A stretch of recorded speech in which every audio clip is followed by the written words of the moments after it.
জানা গেছে, ইরানের সামরিক কমান্ডার ও পারমাণবিক বিজ্ঞানীদের মধ্যে প্রধান ব্যক্তি সঠিক ব্যবস্থা চিহ্নিত করে সাহায্য করেছিল ইসরায়েলি গোয়েন্দা মোসাদের নেটওয়ার্ক। ইসরায়েলের তরফে চালানো এই অভিযান ইরানের ইসলামিক রেভলিউশনারি গার্ড কর্পসে আইএসজি মূল প্রধান, সশস্ত্র বাহিনীর প্রধান এবং আইআরজিসির বিমান বাহিনীর প্রধানের মৃত্যু হয়েছে।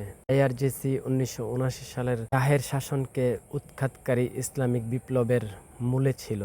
ইরান জানিয়েছে কমপক্ষে সে দেশের 6 জন বিজ্ঞানীরও মৃত্যু হয়েছে। ইসরায়েলের গোয়েন্দা সংস্থা সফলভাবে ইরানের নিরাপত্তা প্রতিষ্ঠানের একেবারেই কেন্দ্রস্থলে প্রবেশ করে আঘাত হেনেছে বলে প্রমাণ করে দিয়েছে সে দেশের কেউই আর নিরাপদ নয়। ইরানের রাষ্ট্রীয় টেলিভিশন সংবাদে 78 জনের মৃত্যুর কথা জানানো হয়েছে।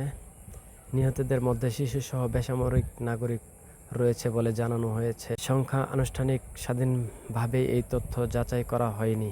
মোসাদ ইরানের ভিতর থেকে ড্রোন হামলা চালাতে সক্ষম হয়েছে বলেও জানা গেছে।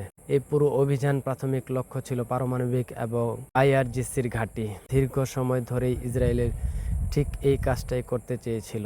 এই হামলা ইরানকে নাড়িয়ে দিয়েছে। হতে পারে এটা সূচনা মাত্র। হতে পারে ইসরায়েলের তালিকায় সম্ভাব্য আরো লক্ষ্যবস্তু রয়েছে যেখানে আঘাত হেনে ইরানকে আরো প্রভাবিত করতে চায় তারা। এর মধ্যে কিছু লক্ষ্যবস্তু ইসরায়েলের নাগালের বাইরে থাকতেও পারে। হতে পারে সেই সমস্ত লক্ষ্যবস্তু শক্ত পাথরের নিচে শক্তিশালী ঘাঁটিতে গভীর ভূগর্ভে রাখা হয়েছে। লক্ষ্য ইরানের পরমাণু কর্মসূচি। ইসরায়েল এবং বেশ কয়েকটি পশ্চিমা দেশ সন্দেহে ইরান গোপনে ব্রেক আউট ক্ষমতা গড়ে তুলেছে।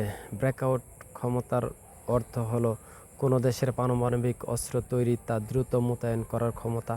এখান থেকে ফেরার কিন্তু কোনো পথ নেই। ইরান অবশ্য তাদের বিরুদ্ধে ওঠা এই অভিযোগ অস্বীকার করে এসেছে। তারা সব সময় জোর দিয়ে বলেছে ইরানের বেসামরিক পারমাণবিক কর্মসূচি আছে, যার জন্য তারা রাশিয়ার কাছ থেকে সহায়তা পেয়েছে। এই কর্মসূচির উদ্দেশ্য সম্পূর্ণ শান্তিপূর্ণ।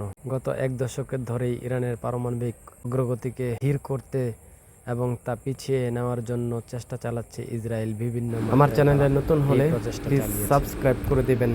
আল্লাহ হাফেজ।